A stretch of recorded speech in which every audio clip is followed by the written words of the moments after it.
I said I was going to do this last time, and the subject was in the thumbnail, so let's not beat around the bush. What do I think should be done about the defense role in Zenless Zone Zero? I think that they should scrap it, bin it, toss it, throw it away. It doesn't have a supported purpose in the current design and direction, and I don't think there's any real need to try and save it. ZZZ's core gameplay has very consistently supported not getting hit in the first place. So survivability and agents built around it are actually working against that design and pretty useless in practice. Since you have the tools you need to not get hit, dying slower isn't actually useful unless you're playing poorly. You don't need a role that only supports playing poorly. Which of course leads to the obvious follow-up: what about the 4 existing defense agents? What do we do with them? Check out just how easy this is. Attack, Anomaly, Stun, Support. I don't think it's an exaggeration to say that these characters already work in those roles, needing only minor tweaks to truly fit into their new homes. And to prove that, I'm going to do exactly that. Propose minor changes to each of these characters to help them fit into their new roles. To show how minor the changes needed are, and to keep the possibilities from being endless, I'm limiting my options for these changes with the following rules. I won't touch their existing core design or kit. I won't suggest sweeping changes to mindscapes. And I won't propose any new animations or even abilities, with one small exception. I also think pretty much all of the 1.0 characters badly need updated additional ability conditions, so I'm not going to bring those up either. I'm just assuming they'll be changed, like they did with Ellen. So let's start off with my favorite, Ben Bigger. Right off the bat, Ben gets a boost just from the role change. Even Pridwin finally came around to accepting that Ben wasn't really a support, but being a defense agent means he's in a teeny tiny unused pool when it comes to buff options. Being an attack agent lets Ben benefit from the higher frequency of related attack buffs, and that's now further improved by the new double attack buffs that the devs introduced with Obel Squad in patch 2.2. The next thing I want to change is a bit more niche, but directly related to how I play Ben, how he's designed. That being counter everything Ben. If you counter everything with Ben, something you run into is how his damage is heavily split between both physical and fire. Ben's non-EX special counter, his M2, and his signature weapon all deal large amounts of physical damage. So if you're running Ben with fire damage modifiers, or against fire-weak enemies, Ben is actually getting less benefit from his kit than any other fire agent. If we change those 3 attacks to deal fire damage, I think Ben actually gets a healthy boost to his damage output, at least when fire agents are supposed to be at an advantage. Another problem you run into with Counter Everything Ben is Deadly Assault performance points. I have used Ben to 3-star exactly 1 Deadly Assault boss, and I think that was the very first week where regular Pompey appeared with Anomaly procs as the performance points. Since I usually run Ben mono fire with Bernice, I had no problem getting my performance points, and I want to say I scored between 15 and 17k damage on my first attempt, an easy win for my Ben team. I have never seen that opportunity again. Ever since, Pompey's been run with either dodge counter or defensive assist performance points. I could technically do those actions while playing Ben, I just don't see the point. The only reason I play Ben is to try and counter everything. If I want to dodge or defensive assist, I've got plenty of other team options that will let me do that. So to help Ben out, and we can drag Caesar into this too, I say we add a line to their counter descriptions: this counts as a defensive assist. That would let Ben and Caesar double down on their shared counter mechanic without needing to lose out on any performance points in the process. The next thing I want to change for Ben is a new ability. I really enjoy Ben's gameplay, so he gets to be the one exception. If you watched my team building video, then you know that I think Ben's pretty weak in the stun window. His core design is built around countering attacks, so when the enemy is stunned, Ben can't do that. Making Ben an attack agent will only make this stun weakness stand out more. My proposed solution is to steal a little bit from Hugo and a little bit from Trigger. No, I'm not going to touch Totalize, that's Hugo's entire identity. But if we steal Hugo's ability to cancel the stun window, and mix it with Trigger's ability to apply stun damage outside of stun, I think we end up with something somewhat unique and beneficial for Ben. Attach it to Ben's chain attack, make it 50% for 10 seconds, and this means Ben now has the ability to cancel stun while still benefiting from the damage multiplier. It's essentially neutral against most enemies, even negative for allies that benefit from an enemy being stunned, so it's certainly not a game-breaking ability to give an A-rank agent. And while this is mostly just to benefit Ben's desire to keep countering, it also provides potential other benefits.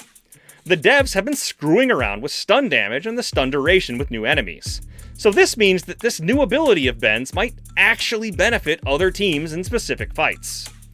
Heretic Jester, Assault Bomber, and Defiler all take 25% less stun damage, which now becomes something that Ben can essentially counter, not unlike Qingyi or Trigger.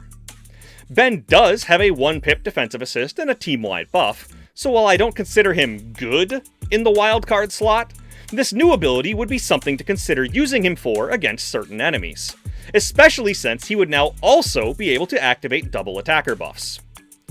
Just those minor changes, I think, are all a healthy boost to Ben's performance. The final thing I'll add is that we should probably change his signature weapon and M1 damage reduction benefits to something else. Again, survivability just isn't important to ZZZ's gameplay, so these bonuses are almost always useless. Regardless, I leave that up to the devs, since there are simply too many options available to replace those buffs. Moving on, it's time for Seth. He's a bit of an odd duck, since his build is spread across scaling attack, anomaly buildup, and free crits. He sort of already works as an anomaly agent, but he's got that extra bit of crit tacked on there. My idea for improving Seth, while maintaining this oddity, is to steal from Miyabi. Miyabi scales her anomaly buildup off of her crit rate. What if Seth increased his anomaly proficiency off of his crit damage? I think that would maintain his odd design while sort of pushing him away from a crit build, and by that I mean crit rate, and better solidify him as an anomaly agent. Obviously, the devs would need to balance the scaling so that Seth doesn't end up outshining limited anomaly agents, but I think it would still help him along while maintaining his current design. The next thing I'll suggest for Seth is really just a suggestion for shields in general, so it applies to both Seth and Caesar. First, since we're moving away from survivability, I think it would be a good idea to weaken both Seth's and Caesar's shields. Maybe letting their stats scale their respective buffs instead of the shield strength. This could be neutral with regards to where their current buffs are now, but I think it has two purposes. On a surface level, this just moves the design away from survivability being a desired stat. But I think a better reason would be to give shields their own unique niche. Currently, most buffs last 10 to 30 seconds, shield included. But if you take damage, you lose the shield, and you lose the related buff, which is unique to shields. I say we lean into that design by weakening shields, but improving their duration. 60 seconds, or even permanent. This would give shield buffs their own identity over other buffs, while now emphasizing don't get hit instead of survivability. Play poorly, and while the shield will protect you a little, you'll also be losing the related buff. Anyway, this is relevant to Seth, since you can apply Seth's buff to the full team by using his charged basic attack into a chain attack. That's available now, but not always that significant, since if you're running Seth with 2 anomaly agents, you're not really keeping that second buff active all that much, due to the duration and the infrequent stuns. There's no stunner in this hypothetical team. But if we double the duration of that buff, or even make it permanent until broken, I think that changes this from something you can do with Seth, to something you absolutely should do all of the time. Next up, we've got Caesar, and seeing as I've already talked about rethinking how shields work, I really only have one thing for her. Now that she's officially a stun agent, buff that daze multiplier on her ultimate attack. That's it. She's already a decent support and stun agent, even in her current defense role. I feel that currently her biggest weaknesses are that ultimate multiplier, and being limited to defense weapons and discs. Making Caesar a stun agent immediately solves the latter issue, so we're really only left with the multiplier. And finally, we've got Pan, and I've picked on Pan plenty in previous videos, so we don't need to say much here. He's already effectively a support agent, so the thing that stands out most with Pan is that he only buffs one unit, kind of like Sokaku, but with less strength and a bit less utility than her. I say we just let Pan buff the whole team and finally address the benefits of sheer force. At some point in my comments, someone brought this up. Sorry, I didn't bother to look up the name while writing this. And I agree, a really simple solution would be to have some percentage of sheer force converted into flat pen, similar to how rupture agents convert attack into sheer force. That wouldn't really affect rupture agents, but would add some utility for the sheer force stat to everyone else. Other than that, Pan's biggest boost probably just comes from switching roles to support. As a support agent, Pan can now run the Moonlight Lullaby disc set, which is nothing to scoff at. So that was a fun little thought experiment, but well, what are the chances they'd actually do something like this? Honestly, I do not think that the chance is zero. To me, the biggest hint is that the devs haven't added a new defense agent since 1.2 when Caesar came out. Yes, I know what I've said, but we've covered that. Way back in 1.2, we also got the ambush node fights under Shiyu defense, where survivability was actually a benefit. It let you make more mistakes against the extra aggressive, powerful enemies. They removed those fights when that patch ended. I've mentioned before that I don't agree with that, it seemed a little unnecessary to remove it when nothing replaced it, but I bring it up here since it's possible that as early as that patch, patch 1.2, the devs had already decided that survivability just wasn't important to ZZZ's core gameplay, and that they were no longer going to build into it.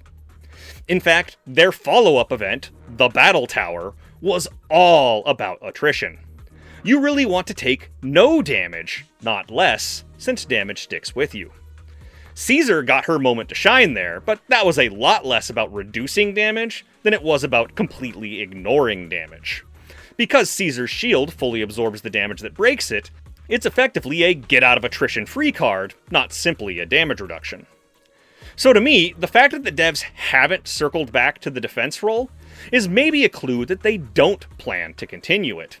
And in that case, I think it makes a lot more sense to remove it than to just orphan the existing characters.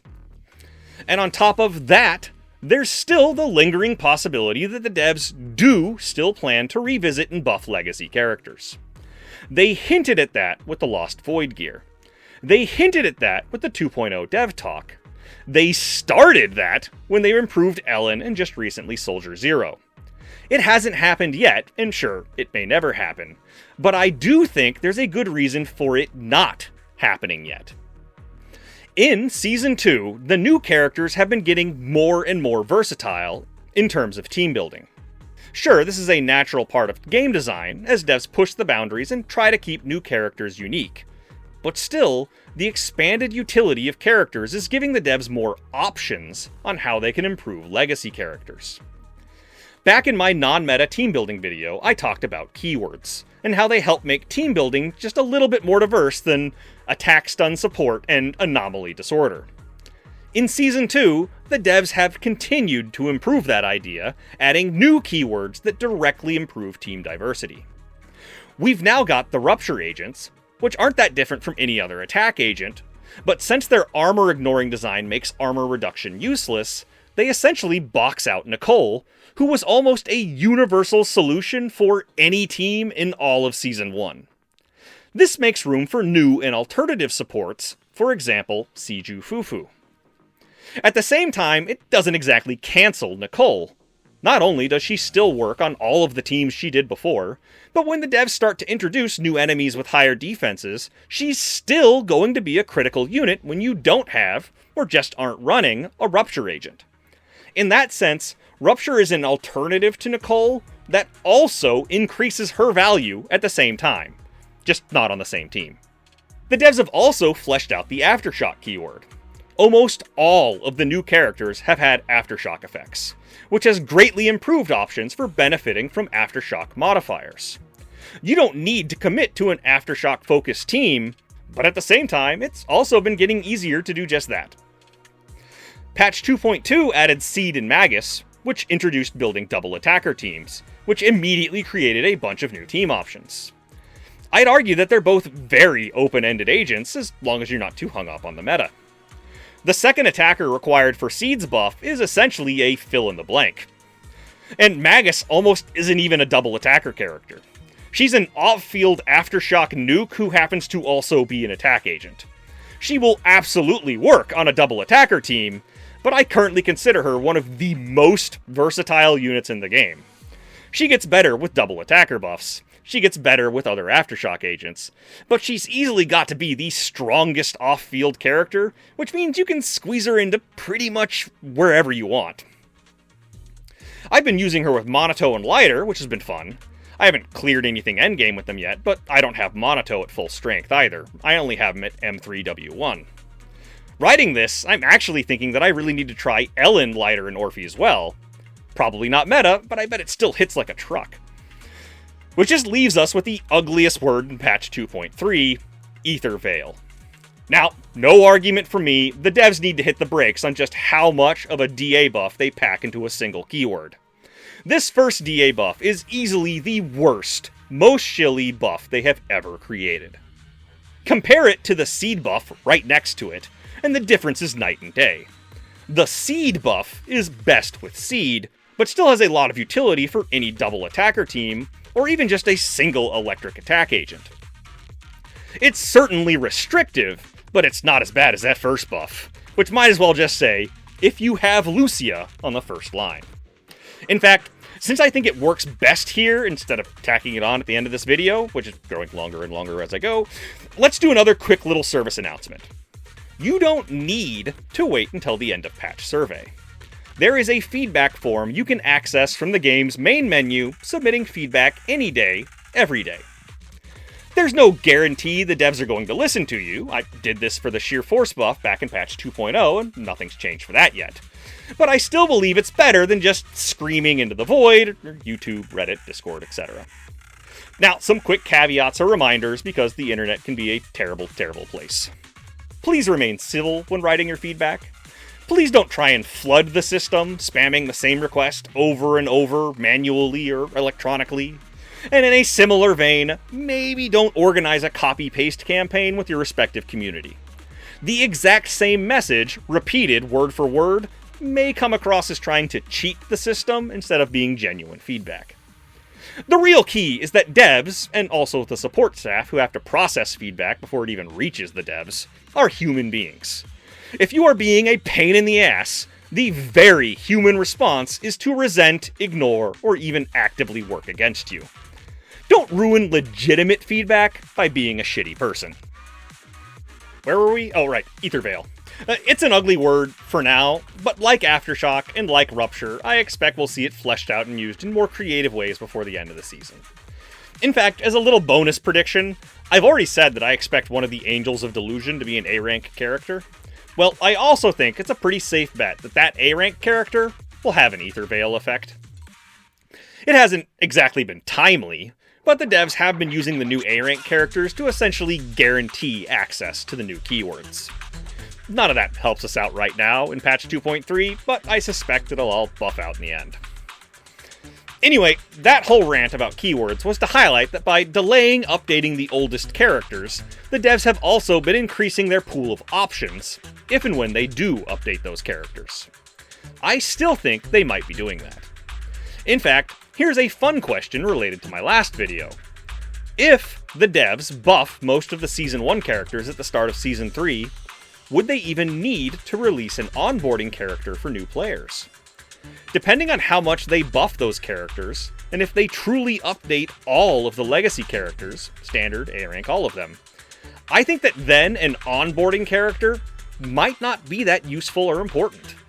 I think a broad set of character updates alone might be enough advertising and boost for new and returning players.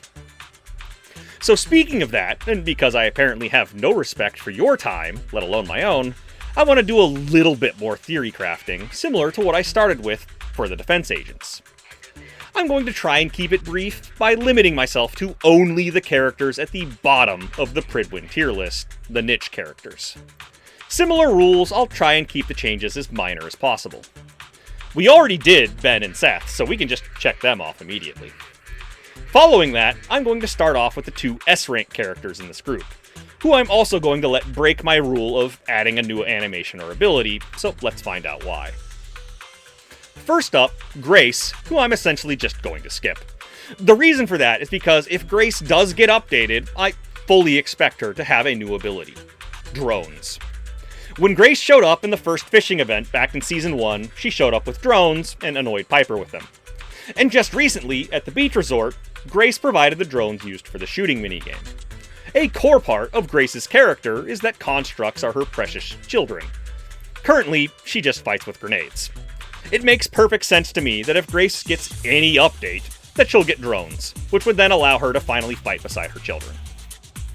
Next up is, of course, Nekomata. Before we even talk about a new animation, I don't think many people are going to oppose me if I say that Nekomata's M1 needs to become her core skill. I've covered this already, back attacks are the defining feature of her kit, and locking that behind her first Mindscape was a bad call. It's time to fix that.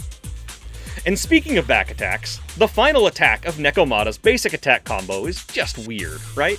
It has the ability to dash through an enemy, which is good, she wants to be behind them, but it's weak for a combo finisher. It tries to make up for that a little by being repeatable, randomly, up to 2 more times. But not only is this inconsistent, but it actively works against her design if that first dash already put you behind the target. Why would Nekomata ever dash in front of an enemy? So my proposal is that we keep that dash, but instead of it being random, we make it logic-based. If Nekomata is in front of the target at that point in the combo, she'll do the dash attack through them. On the next attack, we can even check again. If the enemy turned around on us, we can repeat it. Ideally, this never happens more than twice. We don't want to end up in an infinite spin situation. But that's something for QA to look out for. I'm not going to get hung up on it. Anyway, here's where a new animation comes in, giving Nekomata a proper high damage combo finisher, which would always be triggered as a back attack. It would also mean skipping the dash altogether if you were already behind the target. The final thing, which I'm just going to mention, is her additional ability. Being linked to assault procs isn't useless, but it also isn't something you're likely building into. It wouldn't surprise me if at one point the devs envisioned running attack and anomaly characters together. Look at the early drive discs in Anton. But that idea clearly never made it out of 1.0, so I do think Nekomata's additional ability should be replaced by something else. Corin is next, and I'm going to keep it nice and simple. Corin has Lost Void gear, so she's already got lots of new options the devs can choose from to build off of. The only change I'm going to suggest, which would increase her utility and her damage, is that I think we should give Corin Defense Shred. I'd keep the value closer to Trigger's signature so she doesn't outshine Nicole, but I think that would add some team utility when running her wildcard, which is what I do.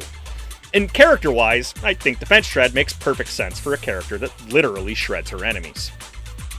Anby is another character that I've never actually disliked. I still try and use her with Haramasa as much as I can, and I really like how good she feels with Rina quick-swapping into her. But I agree that she's a little weak, which has only been magnified by every single stun agent that followed her. My quick fix for Anby is to change her M2. Getting bonus damage in the stun window is only relevant if you're fully committed to running Anby as a DPS agent. But pretty much everyone running a stun agent is doing that for some other character to use the stun window, not the stunner themselves. So I would gut that and replace it with a stun damage multiplier like Trigger has. I'd also make it a stacking debuff, say 10% up to 3 times, so she doesn't eclipse Trigger, and because it would also reinforce her existing on-field design. You'd need multiple and consistent Thunderbolts to get the full benefit. It's not much, but I suspect that's still a healthy boost for both her as well as the rest of the team, which is the biggest thing she lacks, team support. Second to last is Anton, who I suspect might be the least liked character in the game, at least with respect to gameplay. I don't blame anyone who thinks that, he's really simple without much tech. A blunt weapon you just smash against the wall that is the enemy. But I still really enjoy running him with Grace, so I'm going to do what I can to keep his current design intact. The biggest thing that stands out to me with Anton is his additional ability. Not only because of the pretty much unsupported anomaly attack combo, but more importantly, Anton's stats have no effect on this damage. Yep, if you proc shock with Grace, 100% of the damage Anton can deal with His additional ability is determined by Grace's stats. And that's the ideal condition. The floor is the limit when shock is being generated by a non-anomaly agent, or even Anton himself. If Anton has anything going on in his design, it's the idea that he's overcharged. So I don't hate this additional ability. It makes sense that an overcharged Anton is made stronger by a shocked enemy. So I think the least we could do for him is let his electric damage scale this additional damage. And hell, maybe let the rest of his damage bonuses scale it too. Maybe even let this damage crit. By all means, cut what you need to keep it balanced, but this damage clearly needs a boost, and I think it's important for Anton's stats to factor into that boost. Another idea I just had writing this would be stealing a trick from Yuzuha. It'd help Anton and his shock partner out quite a bit if Anton's anomaly buildup did not contribute to the damage of the next shock. I don't know exactly how Yuzuha's Sugar Burst sparkles are calculated, but I suspect Anton's team would benefit if he wasn't contributing to shock damage, at least while the enemy is already shocked. And finally, I'd want to alter Anton's M4. The crit boost being limited to just the stun window, because when else are you going to use Anton's ultimate, means it doesn't come up much, and Anton needs crit rate for his additional ability, which he doesn't have access to with his signature. I don't swap around my weapons and discs, which is why you've never heard me ask for a loadout system, but I think giving Anton a more consistent and perhaps even larger crit rate boost would help him out. Anyway, my suggestion, consistent with his current design, is to have the crit rate proc with Anton's pile driver attacks, maybe for only like 5 seconds. The idea would be that he'd get essentially 100% uptime with it, as long as you're finishing his basic attack combo. But you'd also maybe need to sneak in a special attack every once in a while if you're doing too many dodge counters, or if you're running the spin cycle with Astra. Oh, and this isn't Anton specific, but a lot of us want it, so it's always worth bringing up again. We could really use more and better buff timers. Anton's signature weapon buff is way too big to be left guessing whether or not it's active or even available. I'm not going to pause the game just to check. Finally, we have Billy, and I'm basically going to skip Billy. I don't play him enough, and I don't want to annoy all of the Billy mains out there, and he's also got Lost Void gear.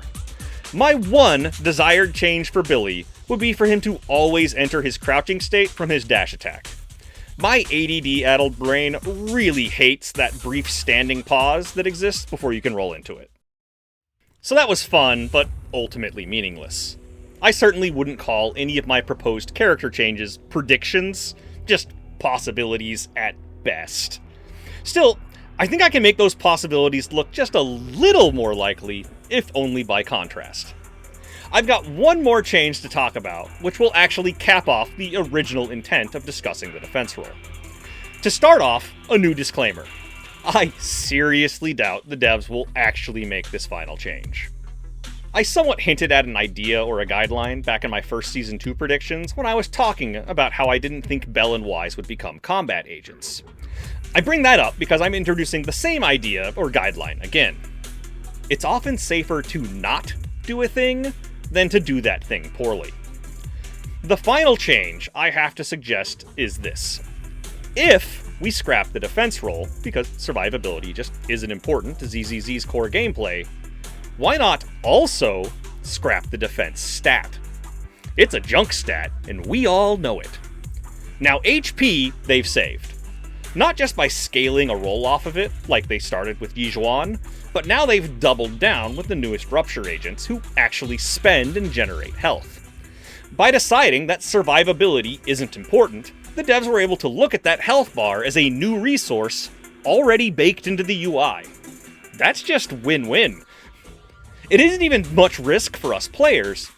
Because Rupture agents are building up HP, a Rupture agent at 30% is pretty much at the same health as any other agent at like 70%. A low health Rupture agent isn't actually in much immediate danger. In fact, I haven't tried it yet because I'm still working through other challenges, but I'm looking forward to trying out Monato in the original Battle Tower whenever I get around to it.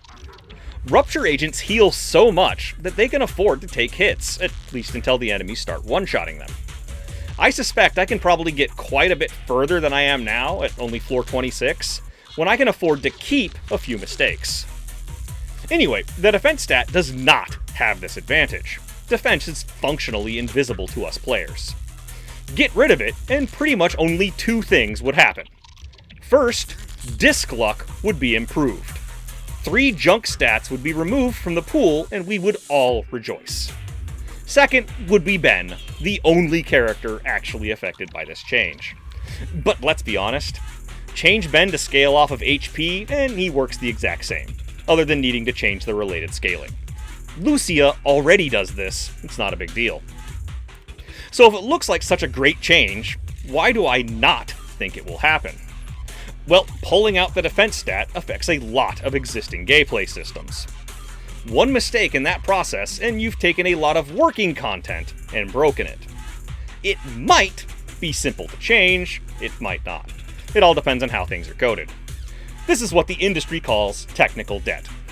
If something is embedded into too many places, it may not be safe to change because it wasn't designed to support being changed in the first place. In an ideal world, everything would be modifiable and extensible, but we don't live in an ideal world. We live in a world heavily constrained by money and time, which is also money. We generally have to make a number of concessions in order to finish. Perfect is the enemy of actually shipping a product. Total segue here, but this is something I really appreciate a lot about animation, despite having no talent for art myself.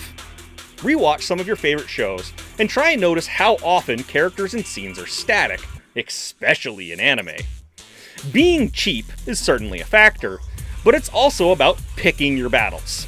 Several scenes might suffer so that another can flourish. As a game developer, I have a lot of respect for creative corner cutting. Anyway, back on topic, on top of the technical risk is the PR problem. What did the devs do with all the existing discs with defense on them? I can think of a number of solutions, even just leaving it as it is, and just expecting players to replace all their discs.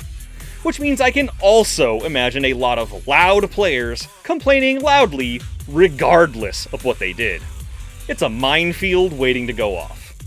Hence, my guideline. It's often safer to not do a thing than to do that thing poorly. Cowardice, sure. But cowardice is a survival trait, and it's free. Which technically ends the defense roll part of this rant. Is anyone still listening? It doesn't matter. I can't tell, so that means there's no harm in tacking on a few more things before I call it quits. This last little bit is going to be about not judging a book by its cover, which will lead into me revealing the faction theme that I think that Krampus has. So, starting this last bit off, I've had a couple of commenters ask about my feelings regarding the Lucia art change. I think it's fine. I preferred the original, but no doubt the devs had their own internal reasons for the change. I do not think it was a reaction, or at least entirely a reaction, to some community's opinion about the first drip marketing. Here's why. First, and easily foremost, the ZZZ development cycle is only 6 weeks. Every 6 weeks, with the occasional 7. If you think this is plenty of time for the devs to get everything done, the cynical old man in me wants to ask, have you ever worked a day in your life? Practically everything takes longer than we expect it to complete. Almost nothing is good enough on the first try. Would you agree with me if I said that just the UI for the new game mode, Threshold Simulation, probably took multiple people more than a week to put together? And that was just for the first draft, before wider testing or any revisions. Sure, in an ideal world, with the right planning and tools, you could absolutely do it faster, if the original design was perfect. We do not live in an ideal world. Why is any of that relevant to Lucia? Well, we don't know what happened during her development. We do know that at least in the English translation, Yidhari's therapy event at one point talks about sheep, which Lucia reacts to, including Monato talking about eating mutton. We also know that Lucia's EP mentions sheep a few times, but I don't think it ever talks about goats. But Lucia's a goat, right? I'm pretty sure that's correct. Maybe, at one point, she wasn't. Maybe, right up until the drip marketing and the beta, Lucia was a sheep. counting sheep to go to sleep is a trope, so it actually fits in better with her people being night watchers. Maybe Lucia has the same corset swimsuit pant thing as Yizhuan because at one point she had woolly legs and the high cut helped show them off. And maybe that woolly fur just never quite looked right, or the shaders weren't good enough, or they never solved the clipping issues.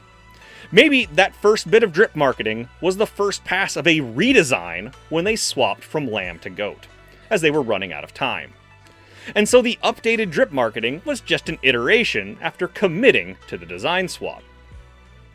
We may never know, but I think it makes a pretty good case for being a teeny bit less dramatic, or at least less enthusiastic, when sharing opinions about early unreleased content. By all means, share opinions and speculation, just ease back up on the gas. It just isn't that big a deal, and it can look pretty foolish in hindsight. It was a hot topic right up until Lucia's demo came out, followed by her EP, at which point I think it's fair to say a lot of people did not care anymore. The cute little goat girl was charming. Sure, I can see the similarities with Yizhuan's outfit, but I also think Lucia has a cute little tail, so I don't care. The point is, maybe let the devs finish cooking before you break out the pitchforks. Which was all an elaborate setup so that I could talk about Dialyn. To me, personally, Dialyn is a perfect example of my point. When I first saw Dialyn, my reaction was essentially, Chinese martial artist with a chakram. Nothing I haven't seen before. I've been playing Dynasty Warriors for decades. I'm aware of Sun Shangzhong. But then her drip marketing came out, and I saw the telephone. And she was described as a customer service agent, and I heard her name pronounced as Dial-In. Adding in a bit of my personal history, in the past I was trained and worked as a telephone technician, so I had to learn about how phones work and their history. So of course, I'm familiar with what a rotary phone is, and I can't help but assume that Dialyn's massive chakram is a subtle allusion to a rotary dial. And because of that knowledge, I know that a rotary phone uses PCM, pulse code modulation, for signaling digits. And that overly complicated name just means that when you break the 48 volts used for a telephone call shortly, not long enough to trigger hanging up, that break gets read by the central office as a digit on a phone number. More breaks in a short period indicates a larger digit. 2 breaks means you dialed a 2, 9 breaks means a 9. It's effectively a binary signal, despite being analog. Just a constant stream of ones, with the breaks, the zeros, totaling a digit. And it's really the binary that's relevant there, because dial-in is black and white, the default colors we tend to use for the values 1 and 0. Which is also reflected in her little panda icons, because pandas are black and white. But some of those icons are not pandas, they're a similar design, but of a phone. There's 2 separate faces in a similar design. And now I've got just one final thing that will hopefully make all of that excessive trivia relevant. Very minor spoilers here for 2.3. During the events of 2.3, we got to meet Dialyn and Zhao too, and they're just so helpful and nice. Still, Dialyn is apparently looking for an intelligent construct that seems to be Master Bon Yue, which doesn't seem very customer service oriented regardless of her intentions. And while Zhao has been helpful and nice, even giving us highly confidential experiments to use, she's clearly got to be working her own angles in the background, right? I've seen some people complain at just how nice Krampus currently seems, which I agree seems odd considering they're a part of TOPS. Which finally leads to my speculation, that I think I know what the theme is that binds Krampus agents together. I think that they're two-faced. I think all of the Krampus agents will have a two-faced theme or design, and I cannot think of a better example to start with that than Dialyn. Hopefully, the reason I brought up all that stupid phone trivia makes a little bit more sense now. As for Master Bon Yue, I'm still waiting to see. He's hinted at a darker past, and based on the drip marketing, we know he'll end up part of Krampus, which I don't believe he's currently a member of. Will Dialyn unlock something in him? Blackmail him? Reprogram him? I don't know. But if I wanted to stretch, changing factions is a little bit two-faced. From the beta leaks, I know that Bon Yue has something like a transformation, so that's sorta two-faced, though I don't know if he literally has a facial transformation yet. He is an intelligent construct, so he might be that literal. And the reason I'm most excited about that being the faction theme is Little Zhao. I highly suspect that the polite, helpful Zhao we've met is all an act, and I'm really looking forward to finding out what Zhao's personality is truly like when she drops the act. I've heard rumors that she'll also have a combat transformation, which sure sounds fun, but I'm mostly interested in seeing her real personality come out. I don't think Krampus will be outright villains, but they're definitely not the good guys, right? And based on my predictions for Season 3, I also don't think we'll be done with them in Season 2. I'm already expecting we'll see Krampus return and expand in the next season, and they aren't even out yet. Anyway, to tie it all together, the lesson I want people to learn from the Lucia art change is to be just a teeny bit more patient. I think it's a mistake to judge too harshly too soon, and I cannot imagine a better example than my first thoughts about Dialyn. If you stopped at Chinese martial artist with a chakram, then you are missing out and have completely jumped the gun. And I shared all of that without ever bringing up Dialyn's combat animations, which are absolutely wild. And that's all I've got. I'm finally ending this rant. Thanks for sticking around as I vent all the thoughts that distract me from doing something actually productive. I don't have anything currently in mind for another video, so it'll probably be another few weeks of silence from me. Still, we are heading into the season climax, so I won't be surprised if there's something new and exciting to talk about before too long. At a bare minimum, I've got my eyes locked on patch 2.6. I have not given up on my 2.7 prediction yet, but that prediction is completely dependent on what the devs have planned for Season 3, and I think we'll see the hints of that appear in 2.6. I won't be heartbroken if I'm wrong, but I've already been planning out my victory lap if I end up being right. Until next time.